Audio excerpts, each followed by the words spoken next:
What's happening, Brighton? The short answer is a lot. The long answer is this podcast.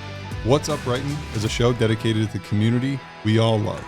Hosted by Roger Burnett, Eric Meldrum, and Coach Mark Howell, this podcast will feature news, issues, and discussions impacting Livingston County and celebrate the people who make our slice of Michigan go and grow. This is What's Up, Brighton. What's up, Brighton? My name's Roger. That there is Eric, and over here apparently is the Grand Marshal of Brighton's 4th of July Parade, Coach Mark Howell. What's happening, buddy? What's up? Tell us more. Yeah, no, roll. Finish the story. That's incredible. I just had to get the opening, so then now we can do the thing. Yeah, I mean, to be honest, I didn't really understand what the Grand Marshal even was, and I felt like it was very, frankly, kind of ridiculous. Why am I getting honored with this thing? What does this mean? And so Mike O'Brien called me up, the other day, and he's like, "Hey, I've got some cool news, Mark. You were, nominated by, we received many nominations for you to be the Grand Marshal for this year's parade." And I'm like, "I don't know what that means." He's like, "Yeah, so it's a tremendous honor." He's like, "Up until 6 years ago, we basically, would select kind of the oldest living vet in Brighton or Livingston County, but a lot of times, their health didn't allow them to even take part, And so he said, as of 6 years ago, we started opening up the nominations and selecting somebody who's really of significance in the community and making a change and doing some great things. And it was shown that over the course of, over time, not just maybe a one and done. He's like, so, with everything you've done in Fund to Life and in the community and with the schools and, just what you do, we're happy to honor you with this year's Grand Marshal. So I'll be leading out the 4th of July parade in some capacity. I don't know what that looks like, but I was mostly excited about, well, thank you. Come on. Congrats. All right. Thank you. But what I'm mostly excited about is Fund to Life gets to go first in the parade. So we're going to have a big highlight with that. And I was excited that we'll be able to highlight the organization because it feels very... Is your buddy at Drive to Survive going to get you a sweet vehicle? I mean, I feel like now I need a sweet vehicle, right? I need to do something. I don't know. I don't know what that's going to look like. You want to drive a camper van? Get the Lambo out. Awesome. Camper van might work. That might work. Do you need help carrying the sign? I need help. I'm happy to walk in a parade. I want recruits. Okay. I want to have a massive following. Let's go. So if you guys are in town for 4th of July parade, yes. I have all the of answer my is yes. Fund to Life merch. We Let's will do it. swag it up hard. Awesome. All right. So ladies and gentlemen, Mark Howell is having a year because in previous episodes, you will find out that Mark also won a Hero Award this year.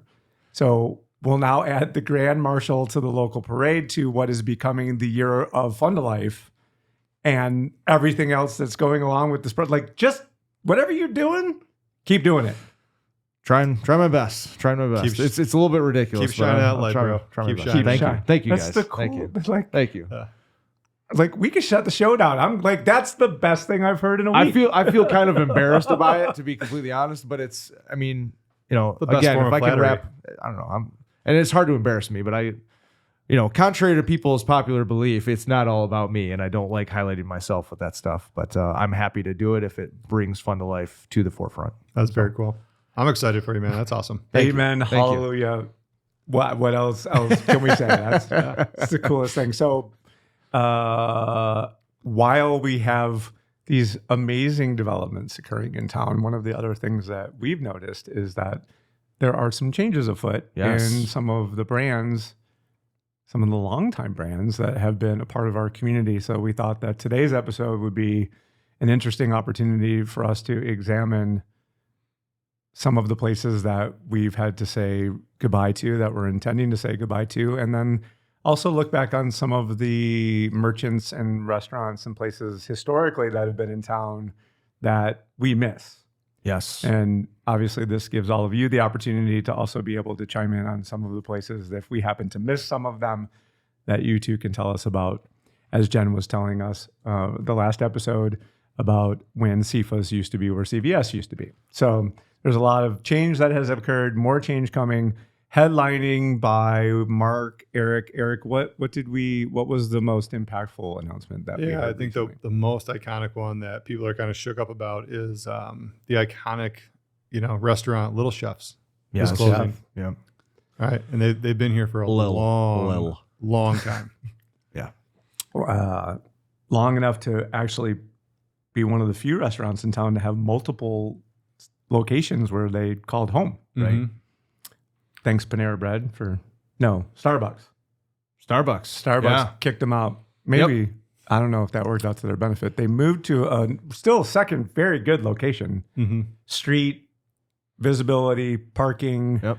We learned a little bit about the backstory there. You want to share a little bit about that, Eric? Yeah, I don't know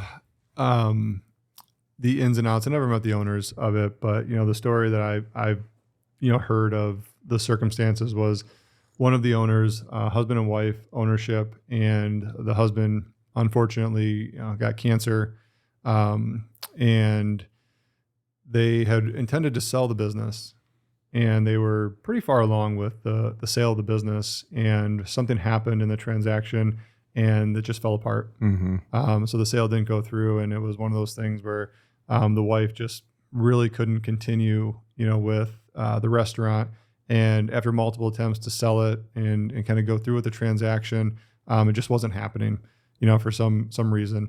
So she made the decision that she just couldn't continue with operating the restaurant, and told all the employees just this past week that it was closing. Yeah. All right. So a bunch of local news outlets have reported on it, and it's sad. And I've seen the comments on a lot of the articles.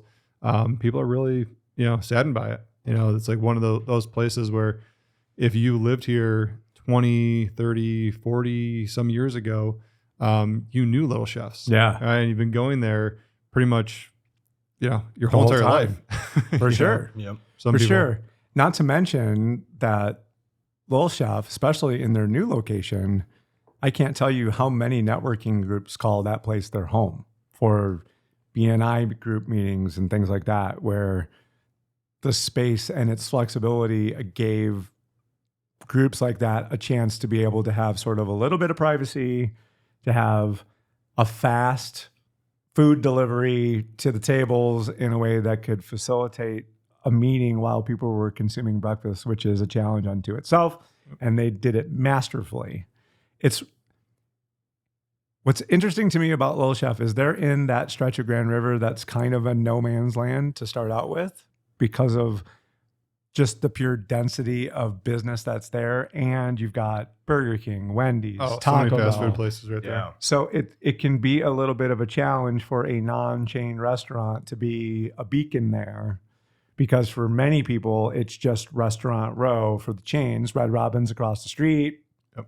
You know what I mean? Like it's the exit off of Grand River and Right. 696, right? Yep. It's like you hop off, people traveling, east or west, like Mhm. boom. Yep. Need Get my off gas, need some Panera Bread, Exactly. need my Starbucks. It's that prime location for any fast food or chain restaurant. So there's a little bit of a bummer there when it comes to that, because you've got El Toro in there, which is a pretty good Mexican restaurant that most people don't know about, right? Yep. It's fantastic. Not that, we need to rehash all of our Mexican restaurant jokes, but El Toro is a really good, very large restaurant that can accommodate a ton of people, that does not get a lot of traffic, because unless you know it's there, you don't know it's there. Right. And the Chinese restaurant that's back there as well, which I have absolutely no idea. I think we've eaten there twice in the entire time that I lived here. So I have an opinion neither for nor against that, but it's a struggle for those businesses to try to attract traffic. Yeah, it's a weird setup. I mean, because majority of that building there, and our girls took that. They were in a dance class at the dance class right next to that, and there's another business actually going in there, which I hope they do well. That's where the Cinnaholic is going. In Brighton. Interesting. So we just leased that out, for them. We helped them with the lease, and they're going to go in there. And they were iffy about that location, but it's a unique location, because if you don't know that Plaza's back there, you would cruise right by, because Little Chef's is on the corner there. That gets traffic from Grand River, and you can see it visibly. And then Firehouse Subs is on the other anchor location of that, but that building goes way back way back towards Best Buy back there. Yeah. So yeah, it's unfortunate. And it wasn't because the business failed. Right, the place was still packed. Every single morning. It's just unfortunate that they couldn't find an operator an exit plan for it. Our community is of a certain age, so it's not entirely surprising to find instances. Giannopolis was the same way. You know what? I hope something happens because they announced it, just like the coffee shop in Howell. Yep. Uptown. I guarantee Somebody will come out now that the word's out that, and they might not even have known the business was being sold. Yep. Right. But I bet you somebody will come out of the woodworks is like, we need to keep this place open. If I was able to just wave a magic wand, I would take Breakfast Club out of their location. Yeah. And put them in Little Chef's location because Breakfast Club's parking situation is tough. Yeah. And I like it because my office is right there. True. And I think their signage is tough too. I feel like they could use a little refresh and they would boom because their food is excellent. Phenomenal. It and is. a good value. Yeah. And, breakfast is still a staple in the Livingston community. Like we eat our breakfast around here. Yeah, So. that was one thing we moved here, in 2016 was like I grew up in St. Clair Shores, so we had Coney's everywhere. I mean, Coney was a national Coney and like Leo's Coney and everything was everywhere. So finding a good breakfast place was like, oh man, no problem. Like just like, which one do you want to go to today? So when we came out here, that's like we were kind of missing that of like, where's the mom and pop breakfast places versus like the Coney's? And, it took us a little bit to get acclimated because they're not easy to find. Breakfast Club is kind of hidden. Breakfast Club and Cheryl's. Yeah. The end. And Cheryl's, if you're Horrible location. Yeah. It's in an office building. You wouldn't know it was even a restaurant unless you saw a sign that said Cheryl's. And Cheryl's could be a nail salon. It could be anything. Well, Cheryl's over Old 23. Oh, wait, no. You're thinking of Lynn's. Lynn, sorry. Yeah, you think of Lynn's. Cheryl's Castle, awesome. The castle's great. It's just I'm not going to drive all the way over there. And they move you in and out of that place too. Yeah. But that's a great when I'm inviting people in from other parts of Metro Detroit. Cheryl's. Because it's easy. Easy for them. Yep. In, out. Boom, big parking lot, all good. Yeah. Yep. Lynn's on First. I used to like it. I used to like the old ownership. And when it changed, I don't know, chef changed or whatever. I don't know. It's just not the same. I haven't been to Lynn's in a really long time. And for me, they just don't have any like signature. Like Breakfast Club and Cheryl's has like, they have some signature stuff that's like just their own. They do some wild stuff. Their signature, which I think is, I never order it, but the thing I always see on the menu is they always change some sort of like Belgian waffle or some sort of like French toast flavor. Like there'll be some flavor of French toast that's like peaches and cream or whatever, and the girls always want it. I'm like, you're not loading up on sugar for breakfast. Like, you're getting some fruit. Like you can get pancakes, chocolate chips, but eat some fruit. So I think that's Lynn's thing. Yeah, that's a bummer. And then we'll couple our morning disappointment with our evening disappointment, and Jameson's decided to say sayonara. Yep. Yeah. Jameson's announced that they're closing too, which honestly does not surprise me. That's a huge space, man. Yeah, that is a huge space. Yeah. I mean, it's unfortunate. I never want to see a business close. Right. A lot of people are, out of work at that place, but that was a big spot. And I remember because we're over in Green Oak. So, I remember their old location when they were over in Green Oak where Joe Cools is now. And they made the change and said, we're taking that space downtown, which was the old lighting building at one point, but there was Bagger Dave's in there, before that. So it was set up for a restaurant. So it makes sense that a new restaurant going. I loved, their atmosphere over in Green Oak. The atmosphere in this location, it was just really hard. There was something about it that just didn't flow. I got it. The bar is always supposed to be in the front. The restaurant's supposed to be in the back. Yeah. Thank you, John Taffer. And when you come in through the back and you walk through what is the nerve center of the restaurant, which is the bar, to then go, 300 feet towards the front of the building and there's no one there. Yeah. I want to be back there with all the people. And if Right. then I'm sitting up here, and the kitchen is right in between the two. So there's no connection between the two spaces. Right. So you lose all that great energy that you have in the back of the space Yep. into a ghost town. It And makes sense. nothing for nothing, their view onto Grand River was, what are you looking at?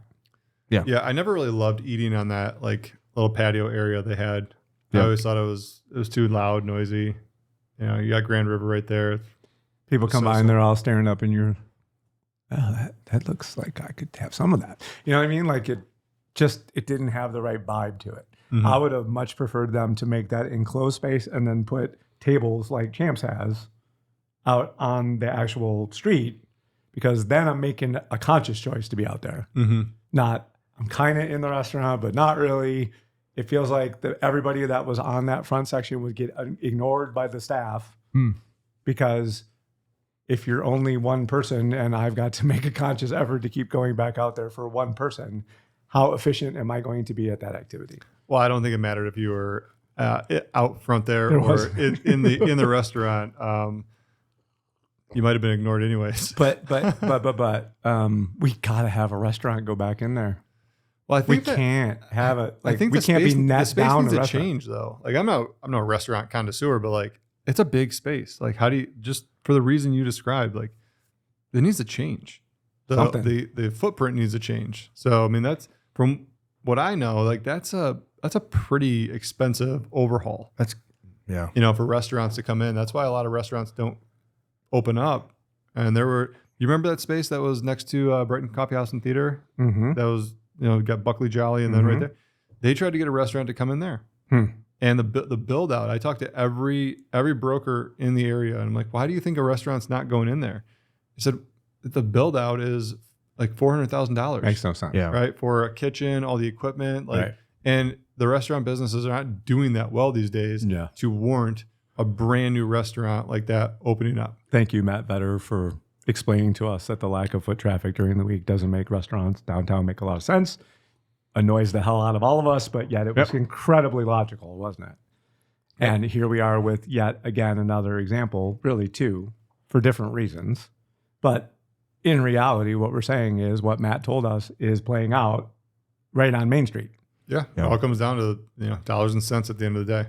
Doesn't make a smart financial decision. So we continue to lament the problem that we described. And I believe that if we were to really take a more global look at Brighton from a real estate market, from commercial real estate perspective, if you like drive around, there's a lot of stuff that's empty. A lot. And we sing a great song about how awesome everything is, and yet there's a problem. And Well, brick and mortar is like just getting crushed. And it doesn't feel to me like there's a resolution coming anytime soon.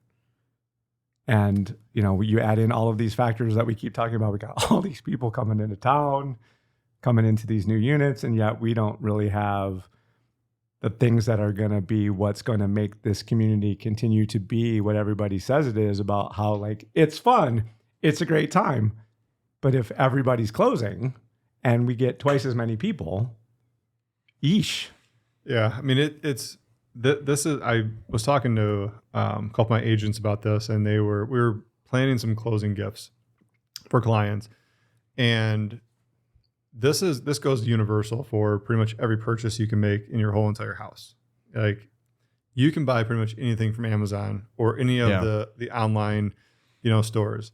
So we were looking at this, and I always try to look at scalability. Like, can we repeat the process over and over? Like, what are some staple gifts that we can get that are kind of there as an option? But if you want to customize, the gift, you can. And I challenge everybody. I'm like, what locally can you get? 'Cause we service Tampa and the Metro Detroit area. So what locally can you get that is kind of a staple, but it also kind of speaks to the area, right? Okay. It has a little bit of a Michigan swag to it, or a Tampa, Florida swag to it. And the options that you get on Amazon, they're just cookie cutter stuff. Like you can get a cutting board or knife, whatever. Like it's all no thought gifts at the end of the day. So my closing gifts, I always go to Wallflower Mercantile because they have some of the Place is awesome. Yeah, they have some of the best stuff in there. Yeah. Right. And I always go in there, and Natalie helps me pick out the closing gift. Right. And it's great because she's like, oh, you could do this, you could do that, you could do this. And I'm like, that's an awesome idea. Yeah. Right. And I really just have to go in there and experience it, but I'm helping a local business. Right. And you're getting a handcrafted solution. Handcrafted solution. Yeah. Right. So you think about everything that you purchase ever, right? You could probably find that in your downtown merchants. You could find that at a local store, but it's the convenience of it. Yeah. And don't get me wrong, there's a fair share amount of Amazon purchases that go on in our house, too. But when we can, shopping local is always something that I try to do because that's the only way those businesses are going to stay in business. Absolutely. Yeah. Right? Have those options. Are you or a loved one struggling with the effects of stroke? The Oxford Center in Brighton, Michigan offers a cutting-edge alternative stroke treatment that can help stroke victims even years after having a stroke. Our approach combines traditional medicine with evidence-based alternative therapies, including hyperbaric oxygen therapy. This advanced treatment involves breathing pure oxygen in a specialized environment that can stimulate the growth of new blood vessels and promote healing in the brain. We also offer physical therapy, speech therapy, and occupational therapy programs to help patients regain their strength, coordination, and ability to communicate. Time is of the essence when it comes to stroke recovery. Contact the Oxford Center today at 248-486-3636 or visit our website at theoxfordcenter.com to learn more about our alternative stroke treatment options, including hyperbaric oxygen therapy. That's 248-486-3636 or visit theoxfordcenter.com. So, Coach, having been here the longest, can you recall instances of businesses that are similar to Little Chef or Jameson's that didn't make it, and dang, we wish we had them back? Yeah, the one, and I was actually searching because I'm just having a brain fart, but Cardona's. Yeah. Cardona's was a restaurant, pizzeria that was rocking and rolling back in the day. And I think it might have had like an earlier iteration and then went away and then came back as a different, and I knew that one. I think maybe I have a limited age, but but when it was here, like I remember waiting for like the 4th of July parade or a homecoming parade as a kid, and like our families would all go there, eat a bunch of pizza, we'd run around, we'd play some pool, we'd do things that like normally kids weren't allowed to do, couldn't do, and the place was huge. Where was it? It was like in the span. Now I'm trying to envision what buildings it included. Yep. But I know it was next door in the, I don't even know what's there anymore. You said Leaf Barley Vine earlier. Yeah. So it's in that same building. And then I think it went this way. Okay. So it might even have been part of this one. But I remember as a kid, like it felt deep. It might have been into that parking lot. I don't think that parking lot was here. So like, yeah, it was just a big thing like right here. And so like we'd hang out there and then we'd carve out and head right up to Grand River and watch the parade go by, and it was good times. That place was like nostalgic for me. Old pizza places. Yeah, right. The old pizza places. Yeah. The second one is maybe even like bigger. Is I remember and loved the Brighton Mall. Yeah. Kmart was there, and that's was the big movie name. theater. But the movie theater was over in the corner where Best Buy is now. And then the Brighton Mall was there was a hardware store. I don't remember what it was called back then, and then it kind of evolved. And there were some other stores in there, but there was an arcade in there also. There was a candy store, and it was all open, so like you could walk within the building from Kmart directly in there. And I remember vividly, like my dad would go there for the hardware store run, and he'd go there. We'd always beg my dad to, like, can we go to the arcade? Can we go to the arcade? That was the super cool thing. Grab a candy, grab an ice cream cone, whatever from the ice cream place, and then go over and play a couple arcades. And that was the coolest thing ever. And it was just all in this big open space, and all tucked away. And that place was awesome, man. It was rocking and rolling. Yeah, nostalgia. Yep. Trip down memory lane. I didn't know that it was open. That's pretty cool. It was all open inside. It was really cool. Yeah, you can't even imagine that now. I mean, everything's been bifurcated and walled off. It was the nerve center. If you were under 20, you were there. Yeah. 100%. It was the place to see and be seen, right? Without question. It was such controversy when they announced they were going to move the movie theater. But the problem was it became like Joe Louis Arena.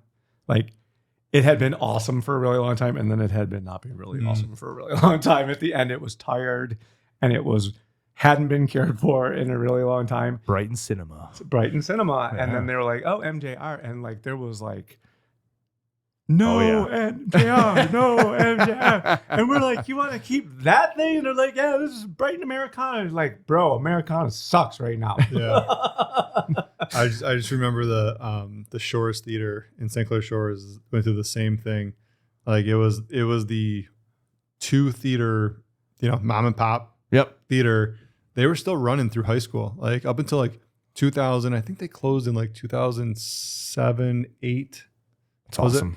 This is on the east side of Detroit in St. Clair Shores, but like those old theaters, man, you had to rehab them. I mean, how are you going to survive if you're going up against the Imagine Theater and all the seats? Howell, man, Howell's still rocking and rolling. They've got their 2 theater. Yeah. Won't let it go, baby. Crushing it. I love it. Was there not a high-end steakhouse? I don't remember. I swear. As a kid, I don't know that. Yeah, and we wouldn't have been able to afford it anyway. But and then Leaf Barley Vine was, but we touched on that one. So before Lou and Carl's was Lou and Carl's, it was this thing called Perfectly Seasoned. I don't remember that. And really good restaurant, like more like a market, like Cantoro's, kind of like in Plymouth. Yeah. Okay. So you could get stuff out of the case, or you could have a hot meal there. That's something we really don't have a whole lot of. We used to have it at Wooden Spoon.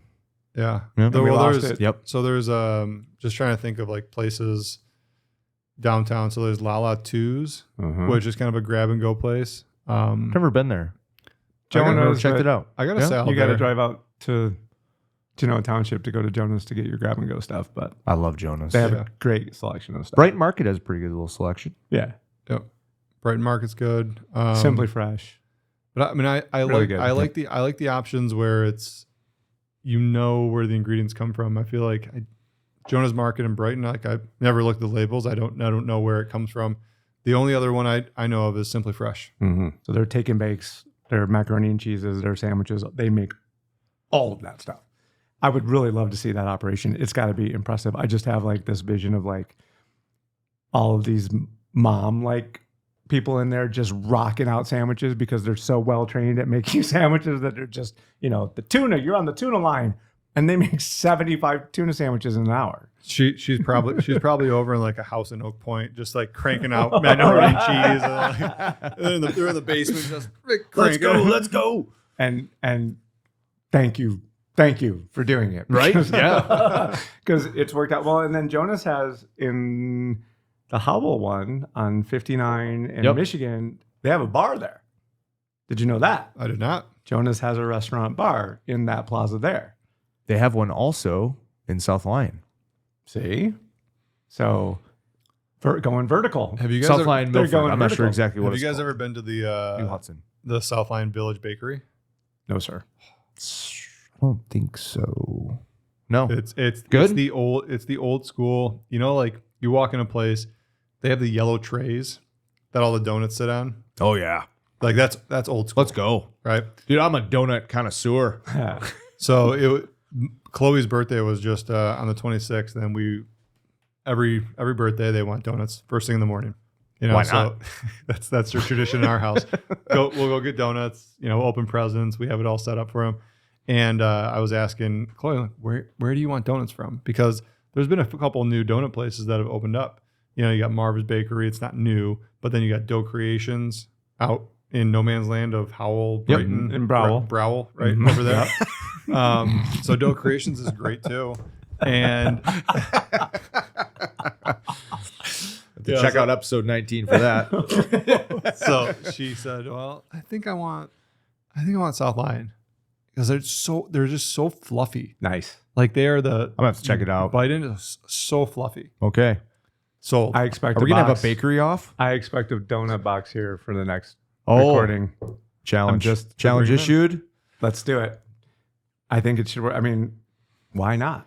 What better way for us to offer our first person perspective on? Yeah, Okay, and that's if Doe Creations wants to throw a sponsorship in here Hey, like that, let's that'd be do great the No thing. problem. All right. We have just enough time left. If you were going to fill Little Chef's space with whatever kind of food you wish was in town, what would you put in that space? What kind of food? Brazilian steakhouse. Boom. That was like no thought. No, I love Brazilian steakhouses. And you know, love. oh, hey, we love. could call it meat sweats. meat. I love Brazilian steakhouses. You might be competing with the all-time fitness back there. There you go. Anytime fitness. I don't know that it'd be a great location for a Brazilian steakhouse, but But we can dream. I love. But we Brazilian could dream. steakhouse. Yeah, Okay. yeah. If you're asking the question, yeah, hell yeah, Brazilian steakhouse. Brazilian steakhouse. I like Okay. it. Brazilian steakhouse. I don't know. Let me think about this. Right? I mean, we have such a wide range of cuisines, but I know we're missing stuff. I would say another good Thai food place. Oh. To rival Thai Cafe. Cafe. Dude, Thai Cafe is legit. I mean, Legit. you ever seen like I've never had it, to be honest. what? I've never had it. I always have like the image of it being spicy, and like I know you can get it no spice, but like I can't handle spice, and so I've just never. I don't know. Like I don't know what I should be ordering from a Thai food place. You know, so I no just have never spice ordered. means no spice, right? I mean, I get it. Fair. No, I think another Thai food place. Okay. I would love a vegetarian vegan restaurant. That would be really awesome. I know it would need to be like 4 seats. Yeah, go to Ann Arbor for that. No, Yeah. I don't want to. Your I think unpopular opinion is not supported by the seat. I think I could make a vegan restaurant that would be full 24/7. We just wouldn't tell people it's vegan food because the dishes that I've consumed that are vegan dishes, you don't need the protein necessarily to make for a really delicious meal. But I know that that's not going to fit here. So I wouldn't even try to do it.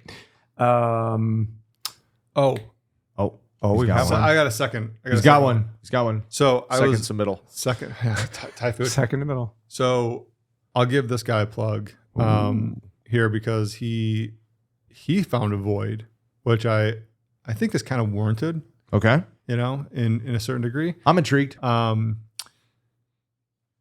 you guys think we have a sandwich void? Like a good deli sandwich void in the area? Yes. Hey, over here. I'm so desperate for a good sandwich in this town. Go ahead. I think I might have the spot I'm with for you. So this guy reached out, I think like 3 months ago and said, hey, I'm opening a sandwich shop in Brighton. And I just wanted to know if I could, speak about it on the group. And I was like, oh. I mean, I want to know where. That's cool. So if you're, and I got a review already. So Sean at Brighton Barbers had the Reuben, and he was talking about it, barber talk. Yep. And he goes, dude, it was literally the best Reuben I've ever had. Okay. Best Reuben. Where am I going for lunch after this podcast? So- That's what I want to know. New place in town, Chef AJ's. Yes. Chef There's AJ's. been some chatter Chef- about Chef I've heard of it. AJ's. I've heard of it. I've just never had it. And it's in one of those weird plazas that nobody frequents too often. Like there's only a couple places in there. It's next to the Hertz. You know where O'Connor Deli is, or O'Connor Party Store. I think we kind of there. joked about that plaza. It's across the street. It's There's in the a Restaurant Killer Plaza. Okay. It was where the old New York Depot or Pizza New York Depot. Pizza Depot. Well, and was. also the traffic cannot be helping Chef AJ right now because automatically I think of what my drive back into town is going to look like. if I go over well, it's there. not that bad right now. Yeah. Okay. I go over. I go All over right, to so Simply Fresh and Chef AJ. Chef AJ For the win. Chef AJ. So I haven't All had right, it. Chef. I might head over after this podcast and There you get go. a sandwich. You guys might have to post live about your consumption. Maybe we should. Yeah. I'm going to head over there. You want Okay, to go? well, yeah, I'll go. all right, that, cool. I'm going to grab food before I go out to Pontiac. well, that's it then. That's all. That's everything. I mean, let's just sign out and go eat a sandwich. If you've love anything about what's been discussed, if you have a restaurant idea, Mark's got a ton of money. So Just give us your ideas about restaurants, and lo and behold, maybe next thing you know, you could be the next Chef AJ in Brighton. In the meantime, if you haven't already, subscribe to the show. It lets us know that we're doing a good job. And if you have any suggestions for us on guests for the program, we are always excited to bring new people to tell their story around their business from the local community. But until next time, 22 in, boys. Good job. Let's go. Well Let's done. go. This is Roger signing out. Peace.